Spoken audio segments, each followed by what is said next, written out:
오늘은 계속해서 이제 사사죠. 사사 입다와 관련된 하나님의 말씀을 알아보려고 합니다. 여러분, 오늘 설교의 제목이 뭘까요? 오늘 설교의 제목 위선을 입다. 사사 입다. 위선을 입다. 놀라셔야 되는데 이것들을 어떻게 해야지, 맞죠? 정말 장면 센스가 엄청난 건데 또 저 혼자 감동받아가 일주일 동안 또 즐거웠던 것 같습니다. 미안합니다. 오늘 설교를 준비하면서 문득 이런 생각이 들었습니다. 과연 현대사회는 사람들은 우리 개신교회를 어떻게 평가하고 있을까? 궁금해지는 거예요. 여러분, 우리가 이미 좀 알고 있는 사실들이 있지 않습니까? 그런데 정확한 기록된 사실이 좀 필요한 것 같아요. 그래서 구글에서 이제 검색을 했죠. 개신교에 대한 인식조사를 살펴보던 중에 9월 17일, 따끈따끈하죠, 맞죠? 지난 9월 17일 날 우리 이제 조사한 게 있더라고요. 한 기관에서 성인 남녀 1000명을 대상으로 조사한 코로나19의 종교 영향도 및 일반 국민의 개신교 인식 조사가 있었습니다. 먼저 여러분들에게 설명드리는 것은 코로나19라는 특수한 상황 가운데 지금 인식 조사를 한 거라는 것을 고려해 주시길 부탁드립니다. 자, 화면을 한번 비춰 주시죠. 한 화면을 보면 코로나19 이후 개신도 신뢰도입니다. 신뢰도, 사람들이 우리를 어떻게 생각하고 있는가인데 이 코로나19 이후에 개신교에 대한 사람들의 인식이 더 나빠졌다라가 무려 63.3%입니다. 놀랍죠? 저와 여러분들을 이토록 싫어한다라는 거예요. 중요한 건 비슷하다, 지금 비슷한 것 같다라고 생각하는 사람들이 34.8%인데 여러분, 여기서 비슷하다라는 뜻이 뭘까요? 예전에도 개신교를 부정적으로 생각했던 사람들은 그대로 생각했다라는 거예요. 예전에도 개신교회 교인들을 향해서 그냥 기대하지 않았던 그 마음은 지금도 그대로 있다. 그래서 비슷하다라는 사람들도 여기에 결과에 포함되어 있다라는 것입니다. 그러니까 63.3%보다 훨씬 많은 사람들이 우리 개신교, 즉 저와 여러분들에 대한 부정적인 인식을 가지고 있다라는 것입니다. 다른 사람 얘기가 아니에요. 제 얘기고 여러분들 얘기입니다. 우리 주변의 사람들이 이렇게 생각하고 있다라는 거예요. 그렇다면 왜 이렇게 개신교에 대한 부정적인 생각을 하고 있는 것일까요? 자, 바로 옆에 있죠. 개신교가 더욱 힘써야 되는, 활동해야 되는 결과를 한번 보시기 바랍니다. 우리 개신교가, 저와 여러분들이 어떤 부분에 가장 신경을 많이 써야 되는가에 대한 세상 사람들의 결과, 생각입니다. 윤리와 도덕 실천이 34.8%, 약자 구제 및 봉사가 24.1%. 여러분, 세상은 교회를 향해서, 그러니까 저와 여러분들을 향해서 윤리적이지 못하고 도덕적이지 못하다고 평가하고 있습니다. 약자들에 대한 구제와 봉사가 모자라다고 생각하고 있습니다. 이기적이다라고 지금 말하고 있다라는 것입니다. 우리가 믿고 있는 하나님에 대한 이 생각들, 하나님이 어떤 성품을 가지고 있습니까? 우리가 믿고 있는 교리가 무엇이죠? 하나님만이 최고의 선이 되시고 이웃을 사랑하고 섬기는 것이 하나님의 말씀을 지키는 것이라고 생각하며 살아내는 것이 바로 신앙생활인데, 세상 사람들은 저와 여러분들이 그게 전혀 안 된다라고 지금 얘기하고 있는 것입니다. 우리가 심각하게 반성해야 되겠죠. 다시 한번 말씀드리지만 다른 사람 얘기 아니라 제 얘기고 여러분들 얘기입니다. 저는 잘 모릅니다. 그런데 신앙의 선배들 이야기를 보면 한때는 세상 사람들이 교회를 존중해 주던 시절이 있었다고 합니다. 열렬했던 그 하나님에 대한 뜨거운 마음 때문에, 그 신앙심 때문에 하나님을 사랑하고 또한 이웃을 사랑하는 모습들이 곳곳에 펼쳐지고 있었다라고 했습니다. 특별히 약자들을, 그리고 주변의 많은 사람들을 돌보는 높은 윤리의식을 가졌던 적도 있었다라고 합니다. 특별한 일화로 자기 집에 있었던 노예, 그 종이 예수를 믿게 되었는데 이 주인도 예수를 먼저 믿었던 사람이에요. 그런데 그 노예가 먼저 장로가 되었대요. 그런데 이 주인이 종을 누구야 무시하는 것이 아니라 장로님 하며 극진히 대해줬다라는 일화까지 있습니다. 그 정도로 우리 교회는 타인에 대하여, 그리고 여러 사람들에 대하여 높은 윤리적인 수준을 갖고 있었던 적이 있었다라고 하는 겁니다. 그래서 세상 사람들은 교회를 존중했어요. 그러니까 신앙을 가진 이 예수를 믿는 사람들을 존중했다라는 거예요. 그 결과가 어떻게 된 줄 아십니까? 교회를 존중했기 때문에 예수님을 존중하게 되었습니다. 그런데 지금 교회에 대한 기사가 나오면 그 댓글을 여러분 본 적이 있습니까? 제가 댓글을 아예 보지 않는데 교회에 대한 기사가 나올 때마다 댓글은 하긴 합니다. 그냥 세상이 어떻게 평가하는지가 너무나 궁금하기 때문에. 이런 댓글이 참 많아요. 참 많은 댓글 중에 하나가 이겁니다. 여러분들 한번 보신 적 있을 건데, 예수님이 그렇게 가르치더냐? 이 댓글이 엄청나게 많습니다. 여러분, 세상 사람들이 이걸 우리만 비꼬는 걸까요? 아닙니다. 우리 때문에 우리 하나님을 비꼬고 있는 겁니다. 누구 때문에 이렇게 되었죠? 우리 때문에 이렇게 되었죠. 도대체 무엇 때문에 이렇게 되었을까라는 고민을 하는데, 오늘 말씀을 통해서 제가 조금 답을 찾은 것 같아요. 여러분, 이스라엘이 사사가 죽자마자 우상에게 가버리며 고난을 당했던 그 이유와 하나님께 다시 돌아오려는 그 모습 때문에, 그 이유가 바로 지금 이 시대를 살아가고 있는 현대의 기독교인들이 사람들로 하여금 부정적인 생각을 가지게 만드는 이유인 것 같습니다. 자, 제가 지금 어떤 이야기를 하는지 오늘 말씀을 통해서 한번 살펴보도록 하겠습니다. 여전히 이스라엘이 또다시 하나님을 버리는 일이 나타납니다. 그리고 늘 봐왔던 것처럼 이들이 우상을 섬기게 되는데, 이번에는 좀 사이즈가 틀려요. 완전 우상 박물관 같습니다. 사사기 10장 6절입니다. 이스라엘 자손이 다시 여호와의 목전에 악을 행하여 바알들과 아스다롯과 아람의 신들과 시돈의 신들과 모압의 신들과 암몬 자손의 신들과 블레셋 사람들의 신들을 섬기며 여호와를 버리고 그를 섬기지 아니하므로, 늘 그렇듯 사사가 죽자마자 이스라엘은 우상에게로 가버립니다. 각자 제 소견에 옳은 대로 가버려요. 자기에게 유익을 줄 것 같은 신에게 가버린 것입니다. 여러분, 제가 사사기를 설교하며 이 사사기의 문학적인 구조가 제 심판 구원이라고 했는데, 이제 지금 이스라엘 백성들이 죄를 지었습니다. 그렇죠? 이런 죄를 지었으면 당연히 이제 그 다음 구조가 뭡니까? 하나님의 심판이 임해야 되는 것이죠. 하나님이 심판하십니다. 여호와께서 이스라엘에게 진노하사 블레셋 사람들의 손과 암몬 자손의 손에 그들을 파심해 그의 그들이 요단강 저쪽 길르앗에 있는 아모리 족속의 땅에 있는 모든 이스라엘 자손을 쳤으며 18일 동안 억압하였더라. 암몬 자손이 또 요단을 건너서 유다와 베냐민과 에브라임 족속과 싸움으로 이스라엘의 공고가 심하였더라. 우리가 늘 그렇듯 이 구조대로 하나님께서 또다시 이방 민족들을 통해서 그들을 해초리로 사용하시고 이스라엘 백성들을 징계하십니다.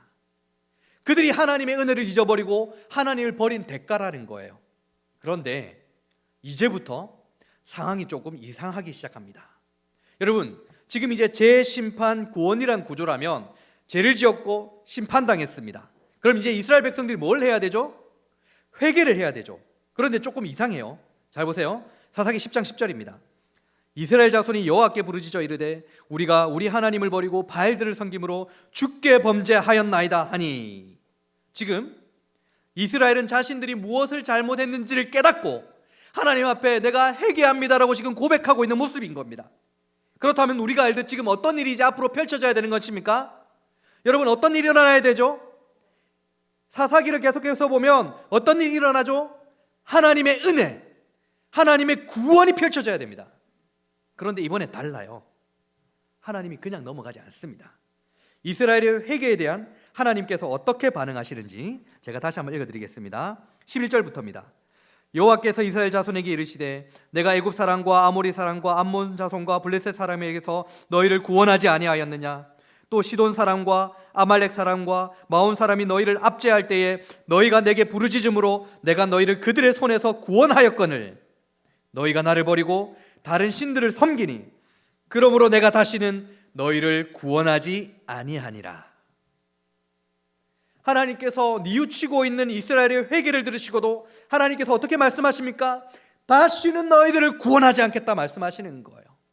이제껏 봤던 사사기의 모든 말씀들은 이스라엘의 범죄와 심판과 그들의 회개를 통한 하나님의 구원이었는데, 하나님께서 이스라엘 백성들이 회개할 때 그들을 구원해 주셨는데, 그 기도를 들으시고 하나님께서 어떻게 반응하십니까? 다시는 너희를 구원하지 않겠다 말씀하세요. 여러분, 우리가 알고 있는 신앙적인 이 상식으로 이게 맞는 얘기입니까?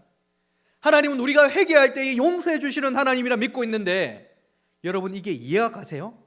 여러분이 알고 있는 사랑의 하나님, 공의의 하나님, 용서의 하나님이 맞으십니까? 그런데 그 다음 장면으로 가면 하나님께서는 이스라엘의 회개가 아니라 오히려 그들의 고된 모습을 통해서 이들을 좀 용납해주고 용서해 주시는 모습을 좀 보이시는 것 같아요. 지금 이 줄거리가 굉장히 중요하니까 지금 성경 계속 보는 겁니다. 15절부터입니다. 이스라엘 자손이 여호와께 여쭈되 우리가 범죄하였사오니 주께서 보시기에 좋은 대로 우리에게 행하시려니와 오직 주께 구하옵나니 오늘 우리를 건져내옵소서 하고 자기 가운데서 이방신들을 제하여 버리고 여호와를 섬기매 여호와께서 이스라엘의 공고로 말미암아 마음에 근심하시니라. 하나님께서 어떻게 말씀하셨다고요? 다시는 너희를 구원하지 않겠다 말씀하셨다고요. 그럼에도 불구하고 이 이스라엘이 어떻게 했습니까?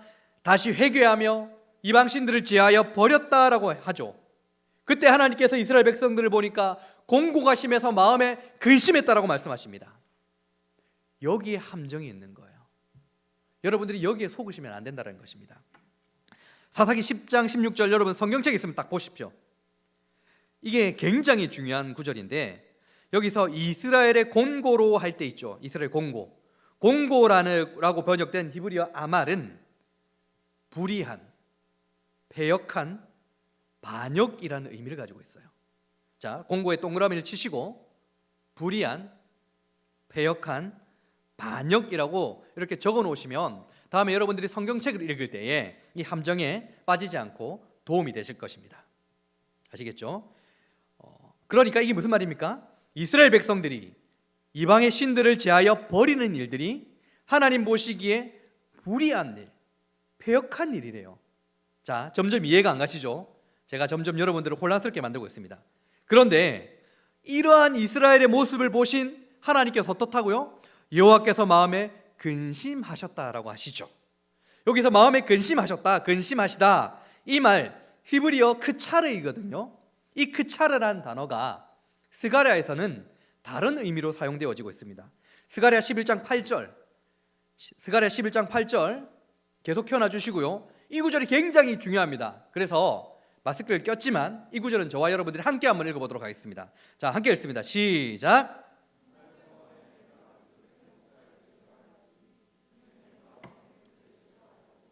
그들의 마음에도 나를 미워하였음이니라. 아멘. 자, 사사기 10장 16절에서 근심하시다라는 말의 히브리어가 크차르라고 했죠. 스가랴 11장 8절 한 번만 더 켜주세요. 이 크차르가 스가랴 11장 8절에서는 어떤 의미로 사용되었을까요? 5초 안에 맞추면 치킨 쏩니다. 5, 4, 3, 2 지금 땡 2, 1 아무도 모르나? 이 크차르는 여기서 싫어하였고라는 단어로 사용되어졌습니다. 싫어하였고.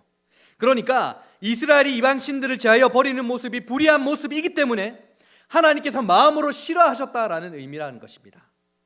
자, 지금부터 신앙적인 상식으로 이해되어지지 않는, 그러니까 이스라엘이 이방의 신들을 제하여 버리는 일을 싫어하신다라는 그 의미가 어떤 의미인지를 제가 한번 알아보는 시간을 가지도록 하겠습니다.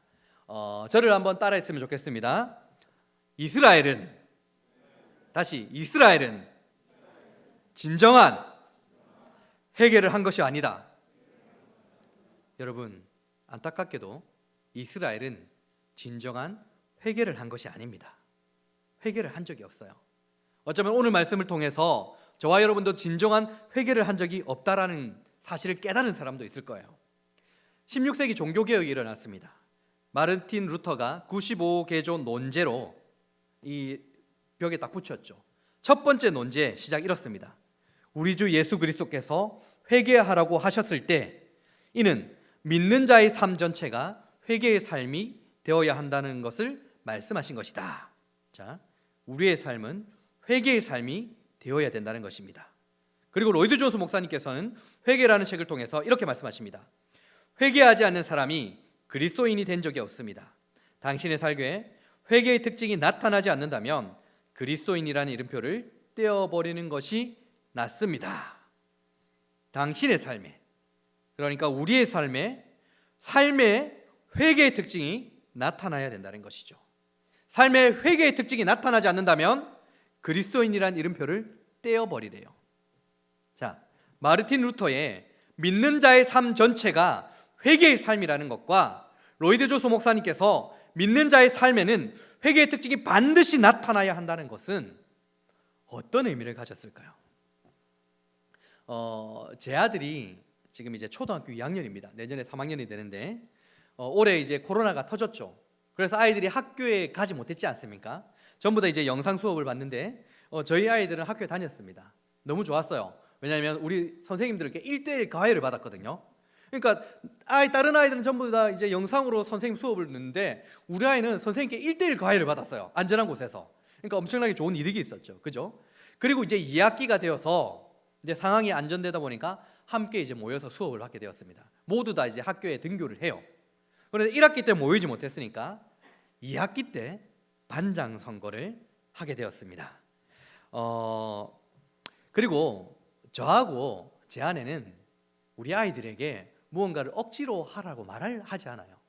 다른 부모들은 욕심을 많이 내잖아요. 뭐 좀 올라가면 드림이도 해야지, 뭐도 해야지 하잖아요. 그런데 저희들은 절대 그런 요구를 하지 않습니다. 크면 그게 더 안 좋은 모습으로 나타난 걸 너무 많이 봤기 때문에. 그래서 한 번도 우리 아이에게 너 반장 한번 해보지 이런 말을 한 적이 없어요. 아예 한 적이 없어요.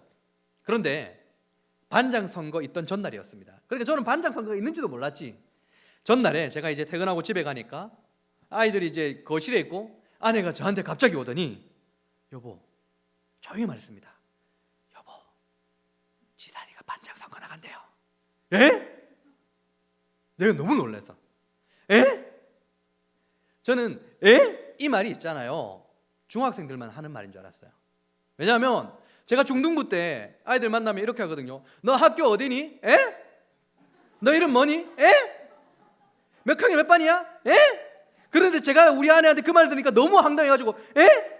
제가 이때까지 그때는 아이들이 키가 잘 안 들리나 생각했는데 이게 당황해서 그런 거더라고요. 그래서 너무 놀랐습니다. 너무 놀라서 내가 아무 말도 못하고 아이를 이렇게 보고 있었어요. 그때부터 또 우리 아내가 이제 선생님이잖아요. 중학교 선생님이지만 이런 생리를 잘 아는 거예요.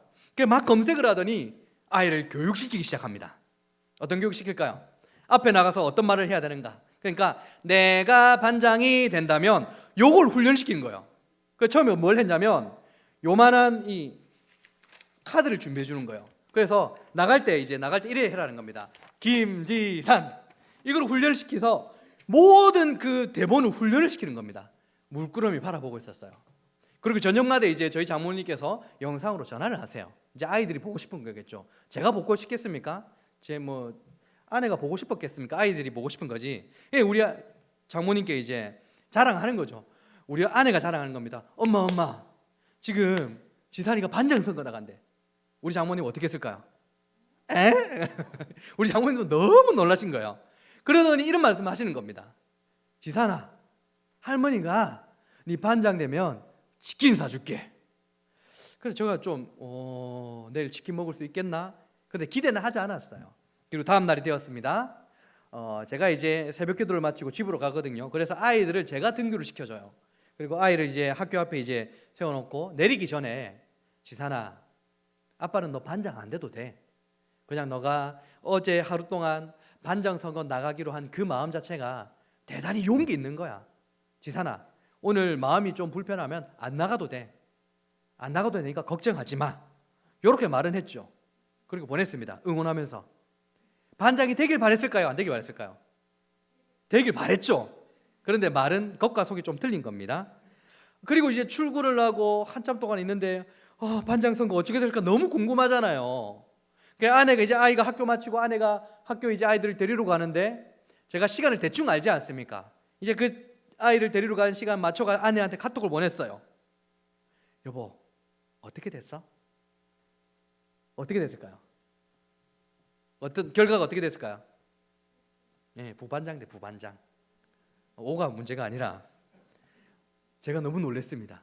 요거를 했대요. 김지산. 중요한 건요.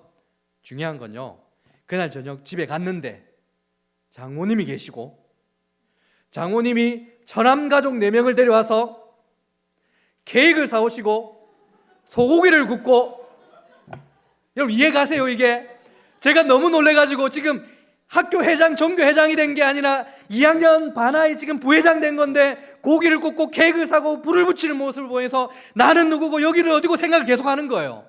마음이 너무 혼란스러웠습니다. 그러니까 제가 물어봤어요. 이게 어떻게 된 일이라고. 요즘 여러분 반장 선거 하잖아요. 한밤에 30명 정도 된대요. 그래서 누구 추천하는 것이 아니라 선생님께서 이렇게 말씀하신대요. 반장할 사람 하면 30명인데 20명이 손을 든대요. 이해가 됩니까? 그 20명 중에 한 명이었던 거예요. 애가 그 중에 나간 거예요. 그러니까 대단한 용기도 아니었던 것 같아요. 가만히 생각해 보면 중요한 건 이제 그날은 제가 기분이 좋았어요. 그냥 장모님이 아이한테 이렇게 즐겁게 해주고, 좀 민망했지만 천안가족 4명과 그 아이들도 있고 천안댁도 있는데 그냥 같이 먹고 마시고 기분은 좋잖아요. 그런데 지금까지 제가 저희 아내에게 말하지 않았지만 정말 제가 싫어하는 것이 하나 있습니다. 뭐냐면 그때는 기분 좋은 일이었어요. 뭐냐면 뭐뭐 하면 뭐뭐 해줄게였어요. 제가 부모님께 어릴 때부터 양육을 못 받았기 때문인지 몰라도 뭐뭐 하면 뭐뭐 해줄게를 정말 싫어요.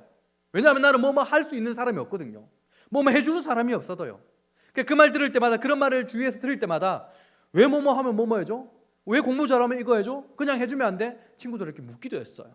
그냥 해주면 안 돼? 이런 생각을 늘 가지고 있었습니다. 그래서 아이들에게도 교육을 시킬 때 너 말 잘 들으면 아빠가 선물 사줄게, 너 공부 잘하면 뭐 해줄게, 뭐 하면 뭐 해줄게 단 한 번도 한 적이 없어요. 그냥 길을 가다가 아이가 너무 보고 싶고 사랑하면, 그래서 뭔가 해주고 싶으면 장난감 가게 들려서 뭐 한 개 사가는 것이고, 우리 이제 교육자실에서 맛있는 거 보면 몇 개 주머니에 챙겨서 한 개 집에서 그냥 갖다 주는, 그게 전부였어요. 그냥 내가 사랑한다는 마음 그 자체로 무언가를 해줬다는 말이죠. 그러니까 이걸 너무 싫어하는 거예요. 그래서 저희 장모님께서 전날에 전화했을 때 반장 되면 치킨 사줄게 라는 말을 했다 했잖아요. 전화 끊고 제가 뭘 했을까요? 지산아, 너 반장 선거 안 나가고 반장 안 되면 아빠가 치킨 사줄게. 이미 말을 해놓은 상태였어요. 저는 언제나 가정에 대한 칭찬을 하거든요. 결과는 신경 쓰진 않아요. 아이가 뭐 100점을 맞고 오면 야 100점 맞았다 소리입니까? 아닙니까? 100점을 맞고 오면 잘했다 칭찬을 하는 것이 아니라, 너 잘했네, 우와 우리 아들 대단하다, 이런 말하는 것이 아니라, 너 수업 시간에 선생님 말씀 잘 들었구나, 안 잤구나, 이런 칭찬을 해요. 지금 제가 이 이야기를 왜 하신 줄 아십니까? 이스라엘이 이랬다라는 것입니다. 그들이 보여준 결과, 그들이 지금 나타내고 있는 삶의 모양을 통해서 자신들은 하나님께 용서받아야 된다라는 생각을 가지고 있었던 거예요. 인간고 내가 뿌린 대로 거둔다라는 신앙이 그들에게 있었다라는 것입니다. 그래서 내가 회개라는 행위를 했으니까 하나님께서 우리를 용서해 주셔야 된다라는 말을 하고 있는 거예요. 여러분 잘 보세요. 내가 너희를 다시는 구원하지 않겠다라고 하나님께서 말씀을 하셨는데, 그 말씀 앞에서 그들의 대답이 무엇이었습니까? 이스라엘 자손이 여호와께 여쭈되 우리가 범죄하였사오니 주께서 보시기에 좋은 대로 우리에게 행하시려니와 오직 주께 구하옵나니 오늘 우리를 건져내옵소서. 여러분 이 말이 멋지게 보이십니까? 여러분 이 말이 어떤 믿음의 대단한 신실한 믿음으로 고백한 것처럼 보여요? 아닙니다. 지금 내가 회개합니다라는 거예요. 내가 지금 회개하는 것은 하나님 보시기에 좋은 모습이라는 거예요. 그래서 우리를 구원해 주셔야 한다라는 것입니다. 내가 회개라는 행위를 했으니까 그에 대한 응당한 대가가 있어야 된다라고 요구하는 거예요. 여러분 보세요. 이들이 전쟁을 앞두고 어디로 가는지 한번 살펴봅시다. 이제부터 입다가 등장하는 거예요. 이때 입다의 상황은 어떨까요? 입다의 상황이었습니다. 이에 입다가 그의 형제들을 피하여 돕당에 거주하며 잡류가 그에게로 모여와서 그와 함께 출입하였더라. 입다와 지금 누구와 함께 있었다고요? 잡류들, 깡패들과 함께 있었다고요. 그런데 전쟁을 앞두고 이스라엘 장로들이 입다에게 찾아갑니다. 그러므로 길르앗 장로들이 입다에게 이르되 이제 우리가 당신을 찾아온 것은 우리와 함께 가서 암몬 자손과 싸우게 하려 함이니 그리하면 당신이 우리 길르앗 모든 주민의 머리가 되리라 하매. 이스라엘이 입다에게 말합니다. 암몬을 물리치면 우리들의 왕이 되게 해줄게. 우리들의 사사가 되게 해줄게. 이상하지 않으세요? 여러분 지금까지 사사가 세워지는 가정에서 이스라엘이 나선 적이 있습니까? 사사가 세워지는 모든 가정은 하나님께서 그를 지명하시고 하나님께서 찾아가신 겁니다. 그런데 이스라엘 백성들이 찾아가는 거예요. 그들은 내가 뼛속까지 내가 회개했으니까 이제 하나님께서 우리를 용서하시고 구원하셔야 된다는 신앙이었던 거예요. 용서는 당연한 대가였다라는 것입니다. 그래서 하나님은 그들의 회개를 보시며, 아니 그들의 행위, 그 마음을 보시며 이방 신들을 제하여 버리는 그 행위가 패역한 것, 불의한 것이라고 생각하신 것입니다.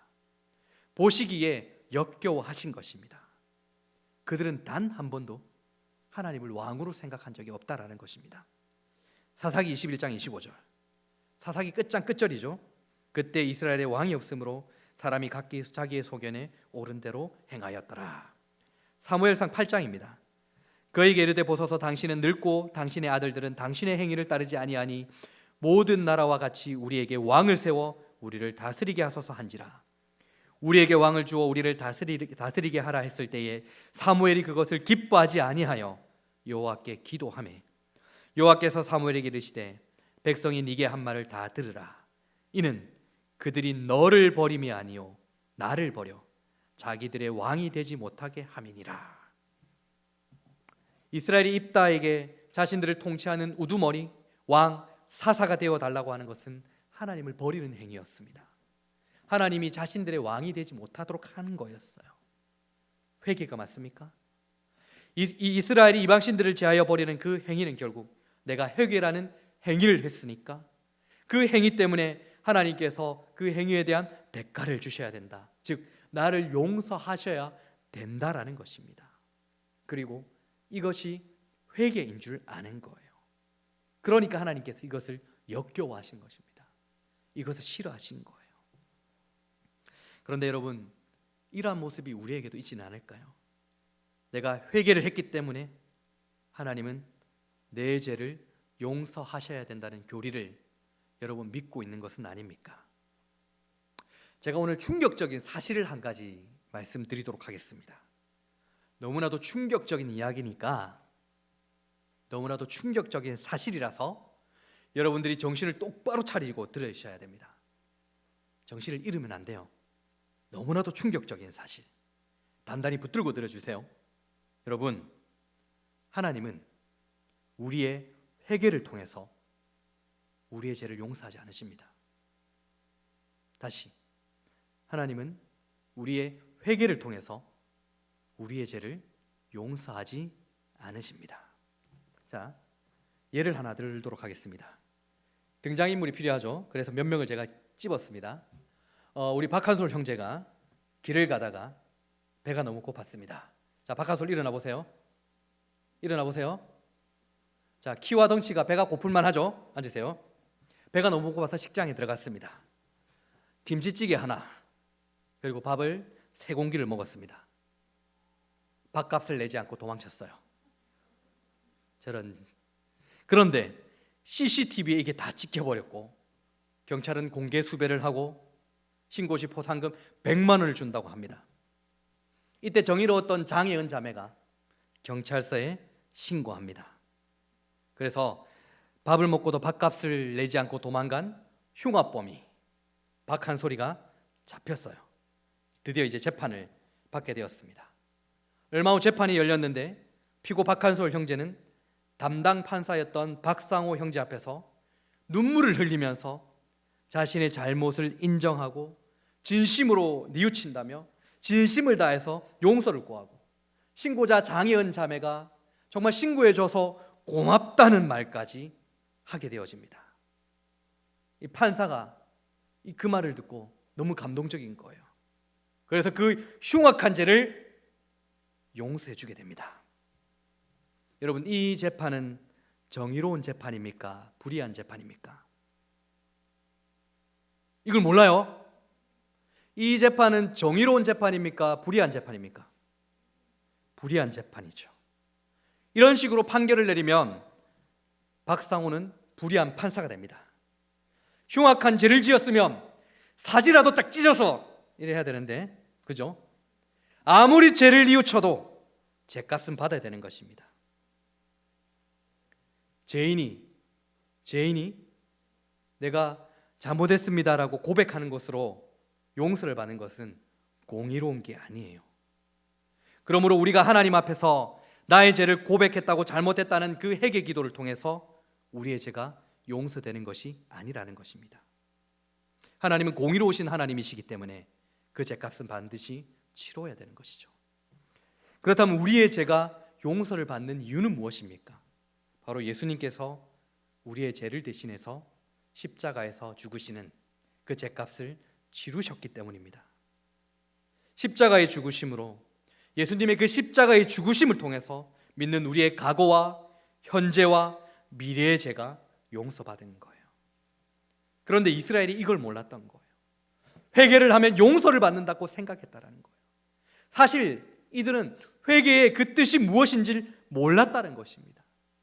회개라는 것을 단순히 자신의 죄를 알고 용서를 구하면 용서를 받는 것으로 알고 있었더라는 거예요.